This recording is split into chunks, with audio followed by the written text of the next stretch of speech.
प्रभु यीशु मसीह के नाम से सबको नमस्कार और जय मसीह की। हालेलुया। परमेश्वर महान है और अद्भुत है और आश्चर्य काम करने वाला है। हमारे जीवन में जो वायदा करता है वो सब कुछ पूरा करने तक वो हमारे संग रहकर हमें मदद करता है। छोटी छोटी हर एक बातों से लेकर बड़ा बड़ा काम तक वो हमारे जीवन में मदद करना चाहता है। हालेलुया। आइए सर झुकाएं, हम प्रार्थना करें परमेश्वर के वचन के लिए। स्वर्गीय महान परमेश्वर, अनुग्रहकारी प्रेमी खुदावन, धन्यवाद करते हैं खुदा इस पवित्र दिन के लिए। हे परमेश्वर, आपकी सम्मुख में हम आपके हाथों में हमें समर्पण करते हैं, क्योंकि ये जीवन आपने दिया है। इसलिए हम कोई भी घमंड ना कर सकें कि मैं अपनी ताकत से, अपनी पैसा से या अपनी बुद्धि से मैं जीवन पाया या इस साल को पाया करके। खुदावन आपका कृपा, आपकी कृपा और आपका अनुग्रह परमेश्वर हमारे जीवन में कार्य किया है। खुदावन इस साल के लिए, इस दिन के लिए, इस सप्ताह के लिए धन्यवाद करते हैं। प्रभु हम अपने आप को आपके सम्मुख में सरेंडर करते हैं। खुदा आप हमारे जीवन को शासन करें। खुदा हर हमारे जीवन के क्षेत्रों में, परिवार के क्षेत्रों में आप शासन करें। आप हमें चलाएं, आप हमें सलाह दें, आप हमें युक्ति दिलाकर सही मार्ग पर ले जाएं खुदा, ताकि आपकी नाम ही हमारे जीवन में महिमा हो सके। खुदा हम प्रार्थना करते हैं खुदा आपकी पवित्र कलाम के लिए, मुझसे हमसे बातचीत कर। खुदावन जो वायदा वचन आप हमें दिया है खुदा, उसके ऊपर और कुछ बातें हम सीखने के लिए जा रहे हैं। हमें मदद कर खुदा, ताकि हम समझ सके और आपके आशीष की वारिस बन सके। परमेश्वर के नाम से ये प्रार्थना मांगते हैं पिता, आमीन। वायदा वचन को फिर एक बार कोई भी एक जन उस वचन को पढ़े। योएल की किताब उसका दूसरा अध्याय 25वां वचन। जिन वर्षों की उपज अरबे नामक टिड्डियों और येलेक और हासील ने और गजाम नामक टिड्डियों ने, मेरे बड़े दल ने, जिसको मैंने तुम्हारे बीच भेजा, खा ली थी, मैं उसकी हानि तुमको भर दूंगा। Hallelujah. I will restore to you the years that the locust had eaten. Hallelujah. जो कीड़े मकोड़े टिड्डियां जो खा लिया था, उस फसल की जो आशीषें मैं दोबारा रिस्टोर करूंगा या दूंगा, भर दूंगा। हालेलुया। हम प्रभु के लिए कितना कदम आगे बढ़ा रहे हैं। और हो सकता है इधर उधर हम कोई दुखी बात घटना तो होगा, लेकिन प्रभु उसके पीछे बड़ा एक आशीष को रखा है।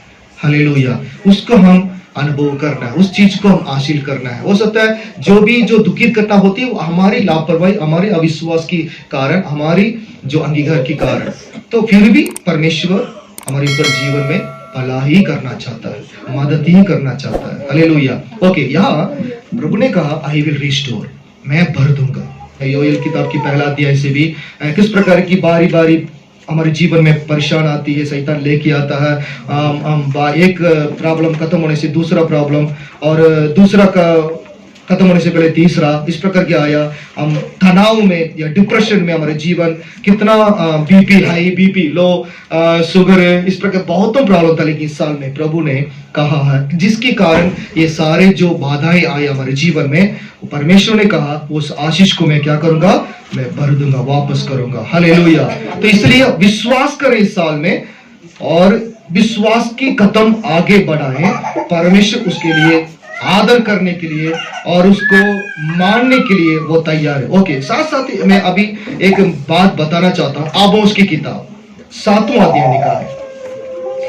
उसके लिए आपको मालूम है, ये प्रभु हमारी लापरवाही की बदले, हमारी अविश्वास की बदले, या हमारी और किसी परमेश्वर के खिलाफ की काम की बदले हमें पनिशमेंट, दंड नहीं देना चाहता है, क्योंकि वो ऑलरेडी हमारे जीवन में, हमारे परिवार के लिए वो बता चुका है, और हो भी चुका है। लेकिन प्रभु इस साल में वो ये कहना चाहता है, मैं तुम्हारी उस अज्ञान और उस अपवित्र काम की बदले इस साल में तुम्हें पनिशमेंट नहीं करूंगा, लेकिन मैं अनुग्रह करूंगा। बोले हालेलुया। इस साल में परमेश्वर इस वायदा वचन देने का बड़ा मकसद है, हमारी खूबियां, हमारा विश्वास, हमारी प्रार्थना का या हमारी पवित्रता का ये बात देखकर नहीं, लेकिन प्रभु इस साल में अनुग्रह करना चाहता है। अनुग्रह से हमारे जीवन को बढ़ाना चाहता है, अनुग्रह से हमारे जीवन को आशीष करना चाहता है, अनुग्रह से हमारे जीवन को एक स्थान से दूसरा स्थान तक पहुंचाना चाहता है। अनुग्रह से हमारे सारे कर्जा को उसने खत्म करना चाहता है। अपनी अनुग्रह से हमारे सारे बीमारियों को वो खत्म करना चाहता है। अपनी अनुग्रह और कृपा से हमारे जीवन के ऊपर, परिवार के पीछे जितनी श्रापित आत्माओं की क्रिया है, बंदरू की आत्मा की क्रिया है, उसको खत्म करना चाहता है। हालेलुया। और अपनी अनुग्रह से जो हमारे अंदर जो बुद्धिहीन की, ज्ञान की कमजोरियां है, उस बातों को भी वो खत्म करना चाहता है। हालेलुया। ये सारी बातें हमारी किसी कोशिश से सिर्फ या हमारी प्रार्थना से या हमारे उपवास से सिर्फ नहीं, बल्कि ये पूरे की पूरा परमेश्वर अपनी अनुग्रह से इस साल में रिस्टोर करना चाहता है। बोले हालेलुया। सब कुछ वापस भरना चाहता है। ये परमेश्वर ने ये बात मुझसे कहा था। ओके, अभी आमोस की किताब 7वां अध्याय में पहला 5 वचन पढ़ना। परमेश्वर यहोवा ने मुझे यह दिखाया और मैं क्या देखता हूँ कि उसने पिछली घास के उगने के आरंभ में टिड्डियां उत्पन्न की, और वह राज्य की कटनी के बाद की पिछली घास थी। जब वे घास खा चुकी तब मैंने कहा, हे परमेश्वर यहोवा, क्षमा कर, नहीं तो याकूब कैसे स्थिर रह सकेगा? वह कितना निर्बल है। इसके विषय में यहोवा पछताया और उसने कहा, ऐसी बात अब ना होगी। परमेश्वर यहोवा ने मुझे यह दिखाया और क्या देखता हूँ कि परमेश्वर यहोवा ने आग के द्वारा मुकदमा लड़ने को पुकारा, और उस आग से महासागर सूख गया और देश भी भस्म होने लगा था। तब मैंने कहा, हे परमेश्वर यहोवा, रुक जा, नहीं तो याकूब कैसे स्थिर रह सकेगा? वह कैसा निर्बल है। ओके, यहाँ 2 प्रकार की दर्शन आमोस अपनी आंख से देख रहा है।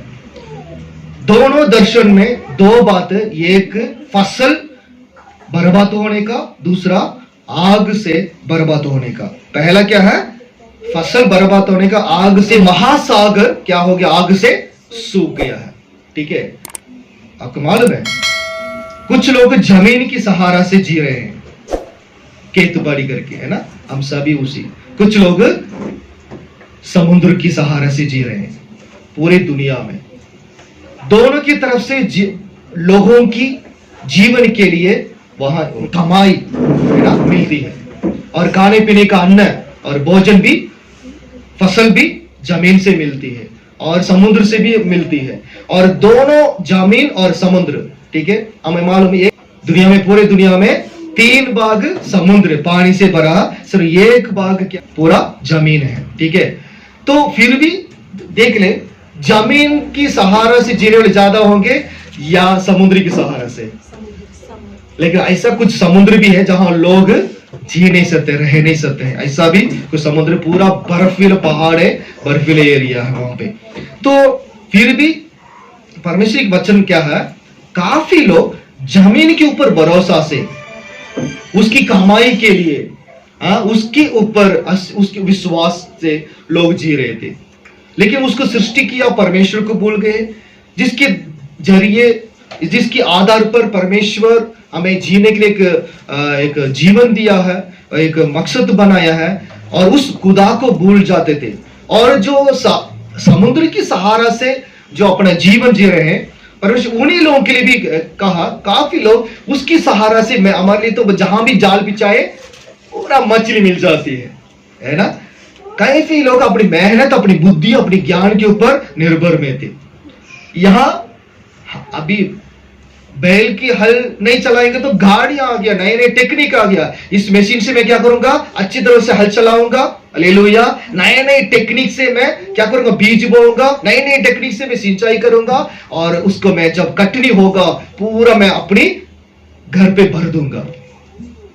जमीन की सहारा से भी कुछ लोग हैं और समुद्र की सहारा से भी कुछ लोग हैं, लेकिन उसको सृष्टि किया परमेश्वर को कोने में रख दिया। आपको मालूम है, आदम को परमेश्वर सृष्टि करने से पहले प्रभु ये सब कुछ हमारे लिए तो बनाया। हालेलुया। आदम के पीछे आने वाले वंश के लिए पहले ही प्रभु तैयार किया। उजियाला हो, परमेश्वर हर काम के पीछे बड़ा हमारे लाइफ में एक मकसद रखा है। उजियाला हो करके कहते ही वो उजियाला हो गया। कारण क्या है? उजियाला जो ज्योति, खुद परमेश्वर ज्योति है, क्योंकि हम युगना में पढ़ते हैं परमेश्वर ज्योति परमेश्वर है, हालेलुया। ज्योति से भरा हुआ परमेश्वर है, वो खुद ज्योति है। फिर भी वो सृष्टि करने से पहले आसमान और धरती के ऊपर जितना ही वस्तु चाहिए इंसान के लिए, मनुष्यों के लिए, अभी 6वां दिन परमेश्वर का काम क्या है? इंसान को बनाना है, सृष्टि करना, हालेलुया, बनाना है। हर एक जो सृष्टि परमेश्वर क्या कहा, अपने शब्दों से कहा, वो हो चुका है। जो कुछ शब्दों से कहा वो सब कुछ हो चुका है, लेकिन उसी शब्दों से परमेश्वर इंसान को सृष्टि नहीं किया, हालेलुया। इंसान को खुद बनाया। सभी सृष्टि के मच्छी के लिए, पेड़ पौधे के लिए परमेश्वर ने क्या किया? इंसान के लिए तैयारियां था, वो अपने शब्दों से ही कहकर सृष्टि किया, लेकिन इंसान को बनाने के लिए अपने शब्दों को यूज नहीं किया, उसने खुद अपने हाथों को यूज किया। क्या किया? मिट्टी से एक पुतला परमेश्वर हाथों से बनाया, हालेलुया। और उसके बाद अपनी सांस को उसकी नतन में क्या किया है? फूंका। कितना स्पेशल। मैं इसमें एक खास बात मैं बताना चाहता हूं। सारे 6 दिन की 5 दिन की सारे सृष्टियों को प्रभु अपने शब्दों से कहकर सृष्टि किया, हालेलुया। वो जैसे जैसे कहा वैसे वैसे हो चुका है। वो अभी तक वफादार है। उजाले से लेकर समुद्र के जमीन तक जितना ही सृष्टि किया, तारे, चांद और सितारे, जितना भी जो है आसमान में है, सारे ग्रह क्या है? वफादार है। ना तो कभी टकराती नहीं। अब ठीक है, जैसा प्रभु ने घुमाया उसको वैसे घूमते रहती है ना। रात दिन शाम कैसे आता है, रोशनी अंधकार कैसे आता है, चांद और सूरज किस प्रकार की टाइम पर टाइम आके चले जाती है, हालेलुया। ये सब कुछ वफादार है, अपना काम करते रहती। पेड़ पौधे वफादारी से काम करते हैं, जानवर पक्षियां वो अपनी मजे से जी रही, लेकिन उन सबको प्रभु वचन से कहा, वो अपनी जगह में है, हालेलुया।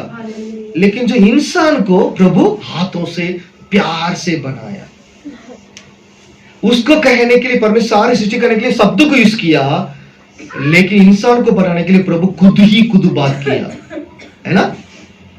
शब्द बोलकर नहीं, हे इंसान खड़े हो जाओ, हे इंसान बन जाओ, नहीं कहा। वो खुद ही आपस में बात किया। क्या बात किया? मैं अपनी स्वरूप, हम अपनी स्वरूप में, अपनी समानता में मैं क्या बनूंगा? क्या बनाऊंगा? एक मनुष्य को बनाऊंगा। परमेश्वर वचन, पिता परमेश्वर, वचन और पवित्र आत्मा, ये परमेश्वर खुद ही बात किया। हम अपनी स्वरूप में, अपनी समानता में एक मनुष्य को बनाएंगे। उसमें वचन भी आ गया, वचन भी काम करने लगे, हालेलुया। पवित्र आत्मा भी काम करने लगे और पिता परमेश्वर भी काम करने लगे। तीनों मिलकर क्या किया है? मनुष्य को बनाया। जब उसको जिंदा करना था, उसके अंदर प्राण देना था, तब भी कुछ नहीं कहा प्रभु। क्या काम किया है? अपनी आत्मा को उसके अंदर फूंका, नत में फूंका। वचन में लिखा है वो जीवित प्राणी हो गया, मतलब एक आत्मा से भरा हुआ एक प्राणी हो गया। किसी जानवर को ऐसे नहीं किया, हालेलुया। लेकिन आपको मालूम है अभी क्या शैतान कर दिया है? जीवित प्राणी तो हो गया है। उस वचन को पढ़े, दूसरा अध्याय में, उत्पत्ति की दूसरा अध्याय। तब यहोवा परमेश्वर ने आदम को भूमि की मिट्टी से रचा और उसके नथनों में जीवन का श्वास फूंक दिया और आदम जीवित प्राणी बन गया। जीवित प्राणी बन गया, ओके। लेकिन आपका क्या हुआ? परमेश्वर जीवन का श्वास तो फूंका है, हालेलुया।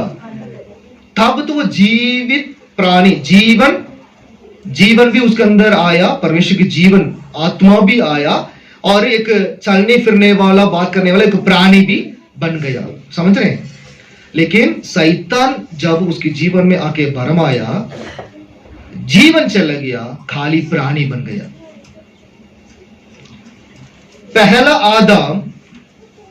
पहला आदम को जिस मकसद के साथ परमेश्वर ने सृष्टि किया, उस मकसद को शैतान के द्वारा भरमाए जाने से वो खो चुका था। क्या खो दिया? जीवन खो दिया, खाली प्राणी हो गया। जब उसकी एदेन की वाटिका से जो भगाया, सिर्फ प्राणी था, मतलब इंसान ही था।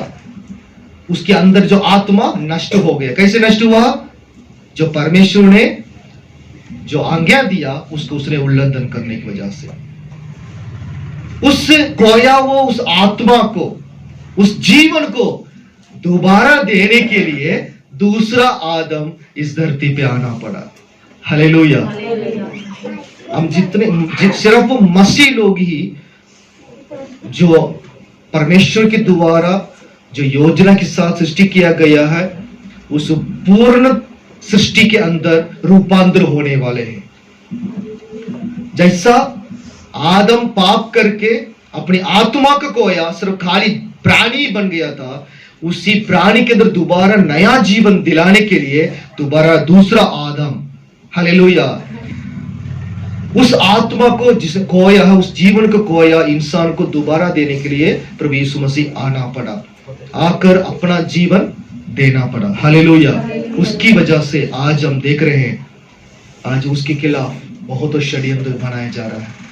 परमेश्वर की वचन के खिलाफ, परमेश्वर की योजना के खिलाफ, परमेश्वर की अद्भुत काम और उनका हर प्रकार की महत्व और सामर्थ और परमेश्वर के राज्य के काम के खिलाफ बहुत षड्यंत्र बनाए जा रहे इंसान के द्वारा। लेकिन याद रखना है, परमेश्वर अपनी योजना को जरूर पूरा करके ही छोड़ेगा। हालेलुया। जो एक दो जगह में नहीं, हर जगह में परमेश्वर कर रहे हैं। जो लोग कठोर मन वाले हैं, फिरौन की तरह, हेरोद की तरह, परमेश्वर उसको पिघाल रहा है। हालेलुया। परमेश्वर की वचन उनके जीवन को बदल रहा है। ओके, मैं यह दोनों घटना क्यों बताया? आग समुद्र को सुखा दिया, जिसके आधार पर, समुद्र के आधार पर जो लोग जी रहे थे वो सुखा दिया। और दूसरा जमीन, हालेलुया, जिसके आधार पर लोग जी रहे थे। हमारा लाइफ टाइम यही है, हमारा पूरा खानदान की यही है, बस हम खाएंगे, पिएंगे, काम करेंगे, ऐश करेंगे। लेकिन इस दोनों को चीज को जो हमारे आधार के लिए, हमारे जीवन की एक लाइफ के लिए जो दिया, भोजन के लिए दिया, उस परमेश्वर को भूल गए थे। यहाँ वचन में लिखा है, आपको मालूम है, दोनों जो घटना हो रहा था तब आमोस क्या कर रहा था? प्रार्थना कर रहा था। यहां लिखा है, जब टिट्टियां आकर क्या कर दिया? घास उगने के आरंभ में ही टिट्टियां क्या कर दिया? उत्पन्न कर दिया। मतलब जो बीज बोया है खेतों में या बगीचा में, वो घास निकलने से पहले ही क्या आ गया है? ये नहीं कि जो पूरा मेहनत करके 6 महीने को फसल आ जाता है, तब जब घास उगा तभी टिट्टियां आ गई। आके क्या लिखा है वहां पे? और वो राजा की कटनी के बाद की पिछली घास थी, जब वे घास खा चुकी तब मैंने कहा, हे परमेश्वर यहोवा क्षमा कर, नहीं तो याकूब कैसे स्थिर रह सकेगा। हालेलुया। दूसरा घटना क्या है? जब समुद्र को, जिसके आधार पर लोग सब जी रहे थे, हमारा समुद्र ये देवता में बचाएगा, ये सारा मच्छी हमारे भोजन के लिए, हमारी बिजनेस के लिए करके, उसके आधार पर जो जी रहे थे लोग, उसकी घमंड से जी रहे थे। परमेश्वर ने सोचा, मैंने बनाया समुद्र को लोगों के लिए, अभी आग आया, पूरे समुद्र को क्या कर दिया? वो सुखा दिया। वहां पूरा खा लिया, यहां पूरा सुखा दिया। हालेलुया। अभी दोनों पूरे पृथ्वी के लोग क्या करेंगे? जो जमीन के आधार पर थे और जो समुद्र के आधार पर थे। तब भी आमोस के भविष्यवक्ता क्या कहा? उसका 5वां वचन का, तब मैंने कहा, हे परमेश्वर यहोवा रुक जा। पहले एक शब्द था, हे परमेश्वर यहोवा क्षमा कर। दूसरा एक कहा, रुक जा प्रभु, हालेलुया, रुक जा, अभी हम सह नहीं पाएंगे, रुक जा, नहीं तो याकूब कैसे स्थिर रह सकेगा। वो कैसा निर्बल है, वो कमजोर है। मैं क्यों ये वचन लेके आया मालूम है? पिछले साल हमारी कमजोरियों को पहले में आगे रखा था, लेकिन हम परमेश्वर के लिए मैं क्या कर सकता हूं, उस बातों को हम नहीं सोचा। समझ रहे मेरी बात? मुझसे प्रार्थना नहीं हो पा रही है, मैं प्रार्थना में नहीं जा पा रहे हूं, लोग ये आ गए वो आ गए, ऐसा काम कारण ढूंढते थे, कारण को पहला रखते थे। प्रभु हम कमजोर है, इस वचन समझ नहीं आ रहा, हम कमजोर को रखते थे, हमारी लापरवाही को रखते थे आगे। लेकिन प्रभु ने कहा उस लापरवाही की पनिशमेंट क्या है? प्रभु जमीन को सुखा दिया, समुद्र को सुखा दिया और जमीन को टिटियां खाने लगी। लेकिन प्रभु यहां लगा, प्रभु हाँ हमें क्षमा कर। आमोस क्या कह रहा है? प्रार्थना कर रहा है, प्रभु हमें क्षमा कर। इस साल में परमेश्वर के अनुग्रह हमें तामने के लिए, परमेश्वर अनुग्रह हमारे जीवन में आशीष को भरने के लिए परमेश्वर चाहता है जो लोग अपने टूटे मन से जो प्रभु की निकट आकर उपवास करके आंसू बहाकर प्रार्थना करेंगे और क्षमा मांगेंगे, उनकी जीवन में परमेश्वर वापस वो आशीष को भरने वाला। समझ रहे मेरी बात? परमेश्वर चाहता है इस साल हम परमेश्वर मुख में फिरें, उसकी ओर से फिरें, मन फिराएं और विनती और प्रार्थना करें। बोले हालेलुया। ओके, रुक जा। दूसरा वचन में क्या कहा प्रभु? दूसरा घटना में आमोस से क्या कहा? रुक जा यहोवा, रुक जा। प्रभु ये क्या कह सकती है? प्रभु के लिए प्रभु सब कुछ कर सकते हैं, प्रभु पनिशमेंट दे सकते हैं, प्रभु दंड दे सकते हैं। लेकिन जब हम प्रार्थना करेंगे आमोस की तरह, वहां वचन में लिखा है प्रभु हमारे निर्बल को रखे। परमेश्वर हम निर्बल, हम कमजोर है, हमने क्या कर दिया है? हमने गलतियां कर दिए करके परमेश्वर की उस विनाश के लिए रोकने के लिए, समझाने के लिए जो विश्वास की कदम उठाएगा, प्रार्थना करेगा, परमेश्वर उनके जीवन में अपनी आशीषों से भरेगा। बोले हालेलुया, बोले हालेलुया। मैं तो कोशिश कर रहा हूं आपको समझाने के लिए प्रभु जो कहा चाहता है, लेकिन मुझे नहीं मालूम कितना आप समझ रहे हैं, कितना ध्यान दे रहे हैं। ये दोनों बात याद रखना। परमेश्वर तब अपनी अनुग्रह से हमारे जीवन में हमारे सारे पापों को माफ करके, हमारे सारे गलतियों को दूर करके, हमारे सारे लापरवाही को दूर करके, तब अपनी अनुग्रह से इस साल में हमें आशीष से भरेगा। तब भरेगा जब हम टूटे मन से क्षमा मांगकर उनके सम्मुख में प्रार्थना करेंगे। हालेलुया। और अपने कमजोर को, प्रभु अभी कमजोर को नहीं कहूंगा, जो मुझसे मैं जो कर सकता हूं उसी ताकत को, उस समझ को मैं आपके आगे सामने रखता हूं। हालेलुया। उस करके हाँ, क्या ऐसे बात, एक बात प्रभु ने मेरे लिए क्या कहा? लोग पूछते ना, प्रभु आपने मेरे लिए क्या कर दिया? प्रभु जीवन दे दिया, इससे बढ़कर वो क्या करना हमारे जीवन के लिए? हालेलुया। उसने सब कुछ दे दिया हमारे लिए, फिर भी लोग सवाल करना शुरू करते हैं, मेरे लिए प्रभु क्या कर दिया, है ना? ऐसा इस साल में हम नहीं कहेंगे, बल्कि हम क्या कहेंगे? प्रभु हम तो कमजोर थे, लेकिन कमजोर को नहीं हम ज्यादा देखेंगे। प्रभु हमसे जो कर सकते हैं उसको हम आगे रखे, उसी को हम करने के लिए कोशिश करेंगे। हालेलुया। हम ऐसा कोई परीक्षा नहीं है जो हम सह नहीं पाते हैं। प्रभु ऐसा कोई परीक्षा नहीं देता है। पहला कुरिन्थियों पत्री 9 अध्याय में लिखा है, प्रभु ऐसा परीक्षा नहीं देता है जो हम सह नहीं पाते हैं। लेकिन प्रभु हमें मदद करता है हर विषय पर इस बातों को याद करना। हालेलुया। ओके, दूसरा एक बात मैं पहले पिछले दिनों में कहा था, परमेश्वर के साथ अच्छा रिश्ता, है ना, संगति। ठीक है, ये पहले कह दिया। और एक और बात अभी कहना चाहिए, लूका सुसमाचार में मैंने ये बात उदाहरण के लिए बताया, 15 अध्याय में उड़ाऊ पुत्र, है ना, उड़ाऊ पुत्र जब पिता की महिमा को और उसकी आशीष को, उसके आनंद के जीवन को नहीं समझा, वो अपनी ही स्वार्थी के कारण अपनी गलत रिश्ता, गलत दोस्तों की बातों को मानकर उसने अपनी जो हिस्सा था, अपनी हिस्सा को पिता से मांगकर चले। पिता यहां रोका नहीं, क्योंकि वो समझदार था। रोका नहीं मतलब उसको जबरदस्ती नहीं कि मैं नहीं दूंगा करके नहीं कहा, समझाया होगा। लेकिन आखिरी में उसकी बेटा की बात ही वहां मैंने रहा, उसकी वजह से पिता क्या कि दुखों के साथ उसको चलो बेटा जाओ करके दे दिया। लेकिन हम देख रहे हैं जो पैसा मिला था उसका कोई भी ऐसा पैसा वो सही रीति से उसने खर्चा नहीं किया, उसने सारा उड़ाया, नशा के लिए उड़ाया और गलत काम के लिए उड़ाया।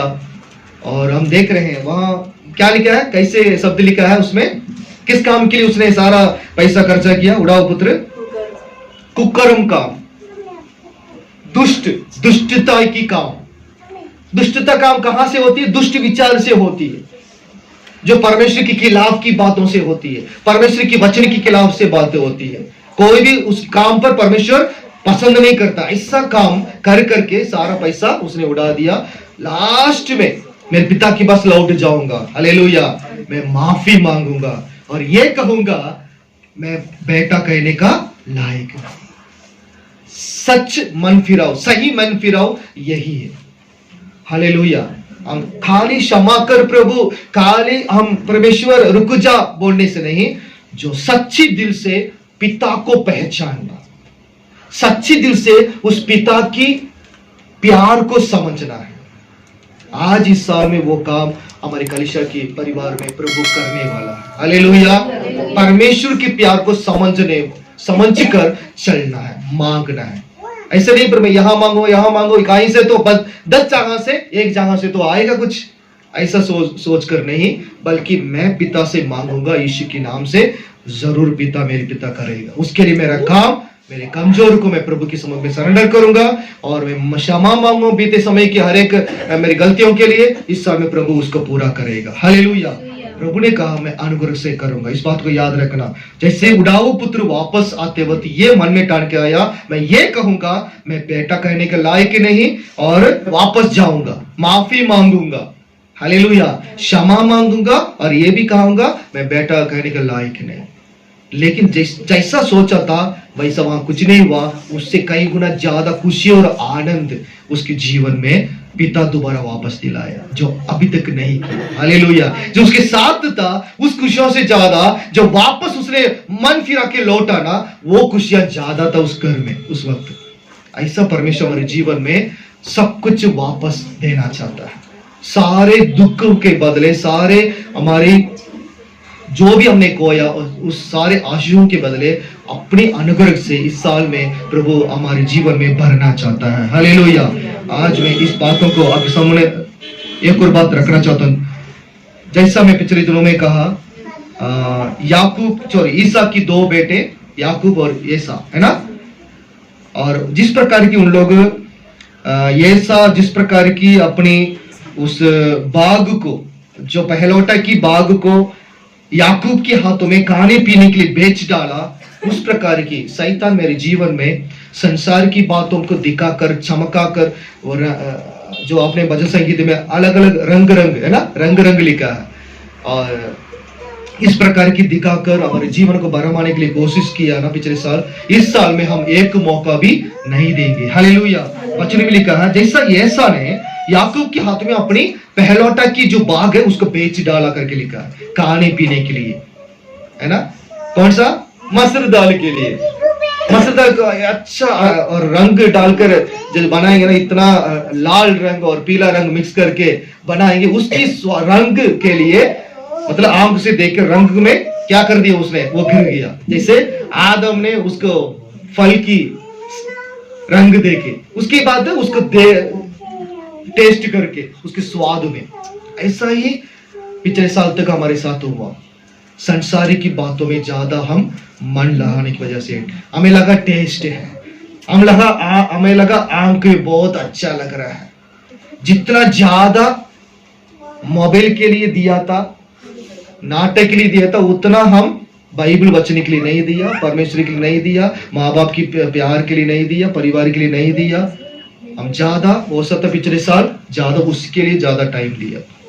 इस साल उस चीजों से जो रंग के, जो आम के लिए अच्छा है, उस चीज को त्याग कर, हालेलुया, हमारे जीभ के लिए जो टेस्ट है उसको त्याग कर, मतलब संसारी की बातों को त्याग कर। आज जो व्यक्ति इस साल में परमेश्वर के निकट आने के लिए कोशिश करेगा, जो पहला अपनी बाग को, पहलौटे की बागों को बेच डालने के लिए और मन नहीं करेगा, मेरा अभिषेक, मेरा बुलाहट को मैं किसी को बेच नहीं डालना है। हालेलुया।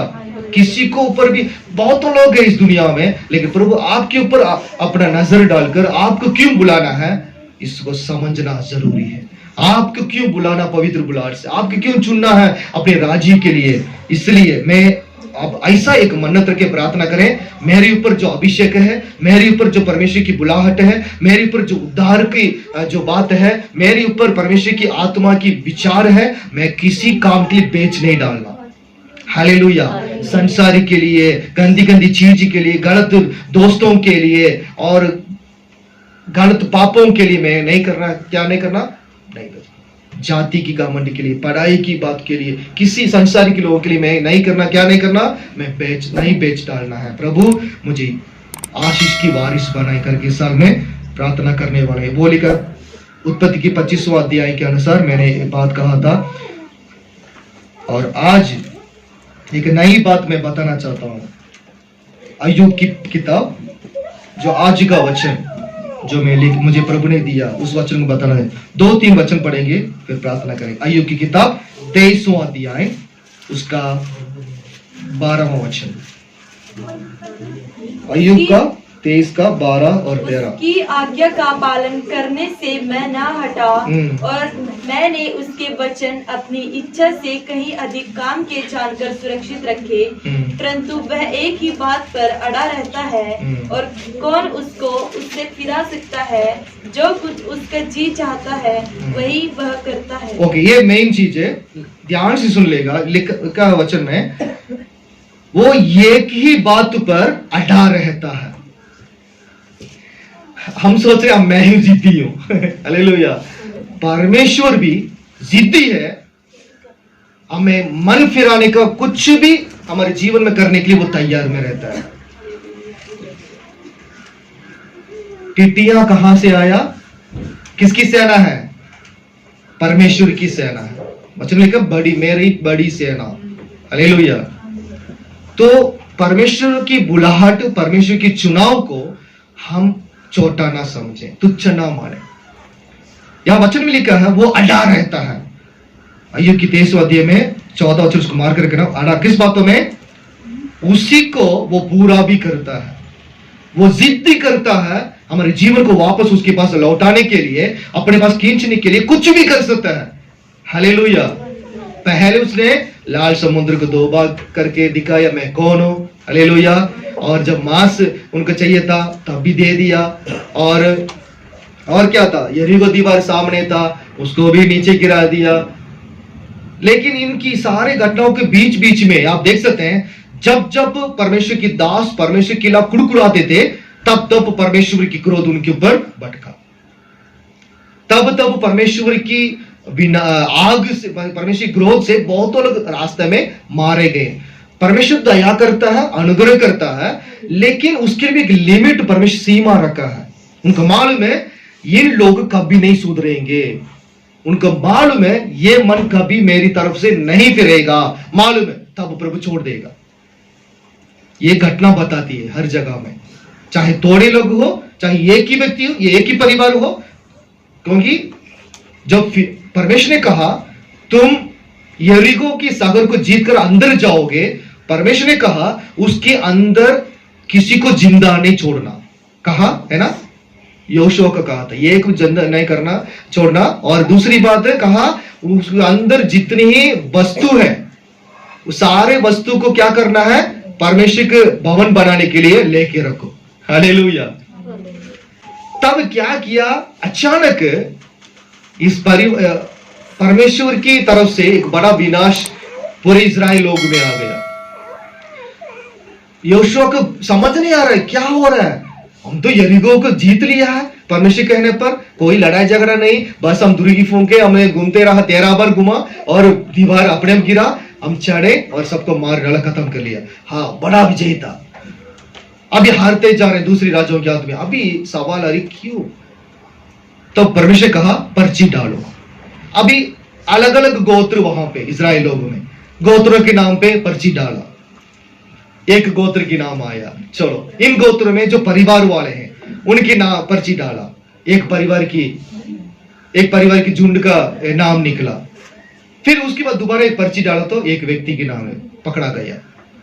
तो क्या किया है उस व्यक्ति ने? क्या कर दिया है? जो परमेश्वर जिसको जलाने के लिए कहा यरीहो के अंदर, जिसको खत्म करेगा वो खत्म करना है। और जिस चीज जो सोना चांदी परमेश्वर के भवन के लिए इकट्ठा रख लो, लेके रखो करके याजक के हाथ में देने के लिए कहा था, उस चीज में उसने क्या कर दिया? वो व्यक्ति अपने लिए, अपने परिवार के लिए कुछ लेके रख दिया। अभी इतना विनाश नाश हो रहा है इजराइलों के बीच में। अभी पता चला, जब पर्ची डालते डालते लास्ट में इस व्यक्ति के नाम निकला। क्या किया मालूम है? उस व्यक्ति, उसकी पत्नी, उस सारे बच्चों को पत्थर से मारकर उसको खत्म कर लिया, क्योंकि व्यवस्था में लिखा है, पुराने नियम की व्यवस्था। लेकिन परमेश्वर का अनुग्रह आज भी जिंदा है, जीवित है मेरे लिए, आपके लिए। हालेलुया। परमेश्वर ऐसा काम हमारे ऊपर अभी करने नहीं देता है, क्योंकि उसका इकलौता बेटा यीशु मसीह बलिदान हो चुका हमारे लिए। हमारे लिए एक नई कृपा को उत्पन्न कर दिया, नया अनुग्रह को उत्पन्न कर दिया। हालेलुया। अभी पिता पुराने नियम की नजर से देखेगा, हम में से कोई भी जिंदा नहीं रहेंगे पूरी दुनिया में, कब से खत्म हो जाना था। लेकिन अभी प्रभु उसी नजर से नहीं, प्रभु यीशु की बलिदान की नजर से, मेरा बेटा बलिदान हो गया सभी मानव जाति के लिए, उसको देखता है, उसी नजर से देखता है। हालेलुया। उसी प्यार से देखता है। इसलिए आज हम परमेश्वर की आशीष को पाने के लिए हम आज भी परमेश्वर के अनुग्रह में हम जी रहे हैं। यहाँ वचन में लिखा है, हम अय्यूब की किताब में, प्रभु अड़ा रहता है और क्या करता है, और उसको पूरा भी करता है। वचन में लिखा है, उसके मन में ऐसी ऐसी बहुत से बातें हैं। ध्यान से सुन लेगा। हमें परमेश्वर अपने पास वापस लौटाने के लिए, हमें समझाने के लिए, मैं तेरा पिता हूं, मैं तुमसे प्यार करता हूं, मेरे पास इतने बहुत सारे आशीष हैं, मेरे मन में तुम्हारी प्रति आनंद जीवन देने का है, तुम्हें ऊंचे स्थान में खड़ा करने का या तुम्हें राजा बनाने का। इस चीज को बहुतों लोग नहीं समझते हैं। परमेश्वर हमें मदद करना चाहता है, हमें ऊंचा करना चाहता है, हमें उठाना चाहता है, हमारे जीवन को आगे बढ़ाना चाहता है। इस बातों को नहीं समझते हैं। उसकी वजह से प्रभु क्या करता है, हमें समझाने के लिए अपनी मन में जो बहुत से बात रखता है ना, हमें वापस बुलाने के लिए वो उस पर अड़ा रहता है, उसको पूरा करता है। मतलब जिद्दी करता है, मैं इसको पूरा करके इसको मेरा बेटा को मेरे पास लाऊंगा, मेरी बेटी को अपने पास खींचूंगा। हालेलुया। क्योंकि मेरे पवित्र बुलाहट उसके ऊपर है। हो सकता है कुछ कारण की वजह से वो नहीं समझ, लेकिन मैं समझाऊंगा। हमारे बेटा बेटी को क्या करते हैं, बोलते हैं एक बार, है ना, मत करो, मत जाओ, 2 बार, ठीक है, क्या उसके बाद करते हैं, गुस्सा करते सामने के, मत जाओ बोल रहे हो ना, है ना, मत जाओ बोल रहे। ये दूसरी एक हमारे स्टाइल है, ठीक है। तीसरा, हाथ उठाते हैं, जब तब भी नहीं मानेंगे। एक ही टाइम की बात नहीं, अलग अलग टाइम है। मैं कह रहा हूं ना, मैं कह रही हूं ना, हाथ। ये तीसरा स्टाइल हमारा है। उसके बाद फिर कोशिश करते हैं, फिर परिवार के सामने उसको समझाने के लिए कोशिश करते हैं, तब भी नहीं होगा। इतना बड़ा पुलिस वाला की डंडा। 5वां हमारा तरीका है, उठाते ऐसे देंगे ना, हमें जिंदगी भर नहीं भूलते। हालेलुया। ये तरीका है, वही तरीका प्रभु अभी यूज करना पड़ रहा है। हालेलुया।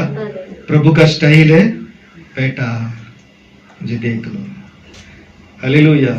मेरे गांव को देखो, मेरे खून को देखो, मेरे क्रूस को देखो। प्यार से बुलाता है, मान जाओ, मैं तुमसे बहुत प्यार करता हूं। नहीं मानेगा बेटा, एक बार बोल दिया, फिर छोटा छोटा परीक्षा हमारे जीवन में आती है। हे प्रभु, हो प्रभु, हाय प्रभु।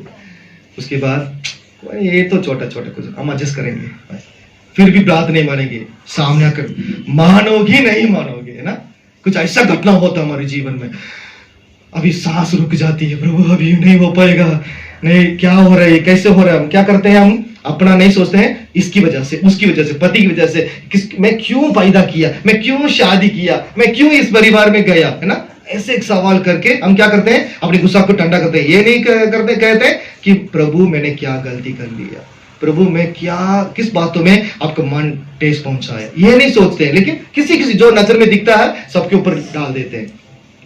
एक बार पास्टर के ऊपर भी डाल देते हैं, पास ही सही नहीं, उनकी प्रार्थना सही नहीं, वो ठीक से नहीं समझाते हैं, मेरे ऊपर भी आ जाता है, ठीक है। फिर प्रभु आके खड़े हो जाओ, फिर डंडा उठाएगा लास्ट में। ओ बाप रे, हमने क्या कर दिया। तब प्रभु क्या करता है, इस प्रकार, इस तरीका से वो अड़ा रहता है, हमें समझाने के लिए, हमें खींचने के लिए। प्रभु के वचन पढ़ते हैं ना, तो प्रभु के प्यार को समझ लेते हैं ना, उन्हीं लोग इस बातों को समझ सकते हैं। हालेलुया। तो इस बातों में यहाँ वचन में लिखा है, वो अड़ा रहता है। एक उसी में 33वां अध्याय निकालें, अय्यूब का 33वां अध्याय, 33 जॉब चैप्टर 33। इसमें एक अद्भुत बात है, यहाँ भी कुछ ऐसे एक वचन है।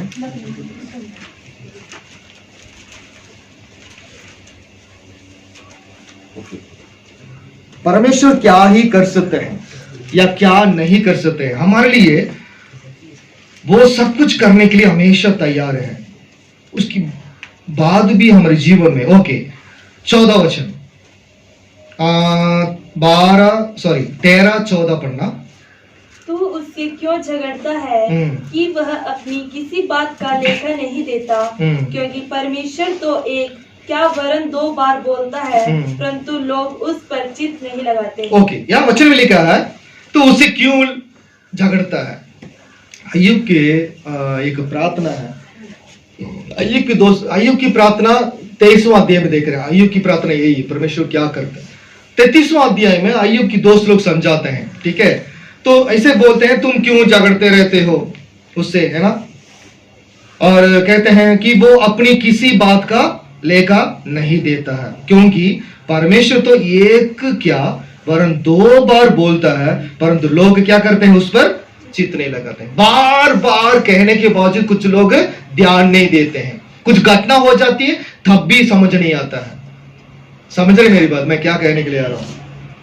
जब मेरी लाइफ में, हमारी लाइफ में कुछ बात समझ नहीं आता है, उसको समझाने के लिए प्रभु कोशिश करता है। अलग अलग उनका स्टाइल ही अलग है। हालेलुया। इस बातों को खुशी के साथ आप ग्रहण करें, खुशी के साथ इस प्रभु की उस पनिशमेंट या उनकी परीक्षा जो भी हो, खुशी के साथ ग्रहण करें।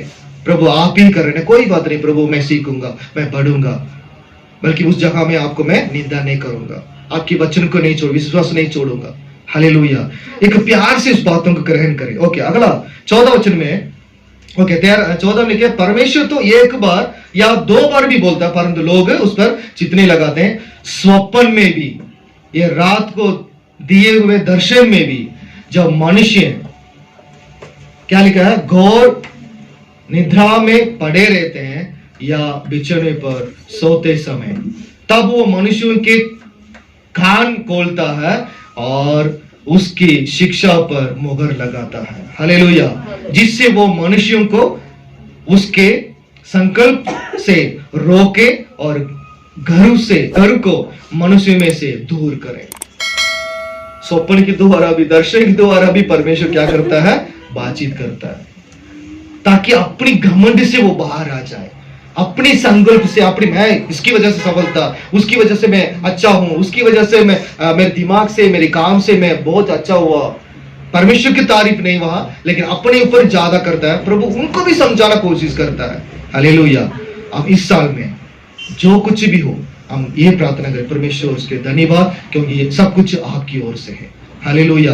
आपकी वजह से मैं जीवित हूँ, आपकी वजह से मैं इस हालत में हूँ, आपकी वजह से मैं प्रभु यहाँ तक मैं सीखा, आपकी वजह से, आपके अनुग्रह से मैं आपकी इस योजना के अनुसार हम परिवार आज मसीह में हैं। इस बात को हमेशा तारीफ करने के लिए कोशिश करना। आखिरी में दानियेल की किताब 9वीं अध्याय 14 वचन, इसमें क्या लिखा है, ध्यान से सुन लेगा। इस कारण यहोवा ने सोच विचार कर हम पर विपत्ति डाली है, क्योंकि हमारा परमेश्वर यहोवा जितने काम करता है उन सबों में धर्मी ठहरता है, परंतु हमने उसकी नहीं सुनी। आमीन। उसकी हमने नहीं सुनी। सोच विचार कर, सोच विचार में काफी बातें होती है। सोच विचार मतलब परमेश्वर सोच समझ कर ही करता है। बोले हालेलुया। जैसे हम करते हैं, वो मैं गलती से अनजान में कर दिया, ऐसा बोल करने वाला नहीं। सोच विचार कर मतलब सोच समझ के करता है। जब मैं ये काम इस बेटी, इस बेटा की, इस परिवार में, जब उनकी गलती से सुधर जाने के लिए, उनकी जो मेरी बुलाहट को समझने के लिए, या मेरी काम को देखने के लिए, या उनकी पवित्रता जीवन की पैदा के लिए, जब ये काम, ये परीक्षा उनके जीवन में मैं अनुमति करूंगा, हालेलुया, तब उनका मन, उनका परिवार, उनका जीवन मेरी तरफ से मोड़ेगा। ये प्रभु सोच समझ कर ही हमारे जीवन में कुछ बातें वो अनुमति करता है। ओके, यहां वचन में कहा है विचार कर, सोच विचार कर। पढ़ना आगे। इस कारण यहोवा ने सोच विचार कर हम पर विपत्ति डाली है क्योंकि हमारा परमेश्वर यहोवा जितने काम करता करता है जी, उन सबों में धर्मी धर्मी ठहरता है। हालेलुया। जो वो करता है न्याय के साथ करता है, धार्मिकता के साथ करता है, क्योंकि हम धर्मी के लिए बुलाए गए, परमेश्वर के राज्य के लिए बुलाए गए। जब वो धार्मिकता के साथ करता है तो हमारे जीवन उस धार्मिकता की रास्ता में और आगे बढ़ने के लिए, उस धार्मिकता के रास्तों को समझने के लिए, उस धार्मिकता के रास्तों की वजह से का जीवन की वजह से मिलने वाले आशीषों के लिए परमेश्वर न्याय के साथ और धार्मिकता के साथ ही हमारे जीवन में कुछ काम करता है। इसको समझना। हालेलुया।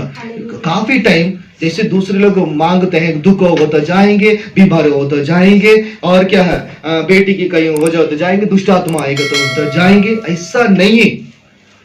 हालेलुया। हमारी सच्ची खुदा है जिसने हमें सृष्टि किया है, वो ये चाहता है हर बातों के लिए बार बार नहीं, पूरी तरह से अपने जीवन को उनके हाथ में सरेंडर करें।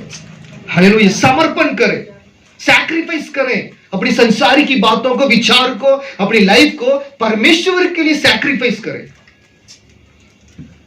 नहीं होगा ना, तब प्रभु सोच समझ कर वो डंडा उठाता है हमारे लाइफ के लिए। तो आज इस बातों को हम समझेंगे। प्रभु अपनी अनुग्रह से हमारे जीवन को क्या करना चाहता है, आशीषों से भरना चाहता है। हालेलुया।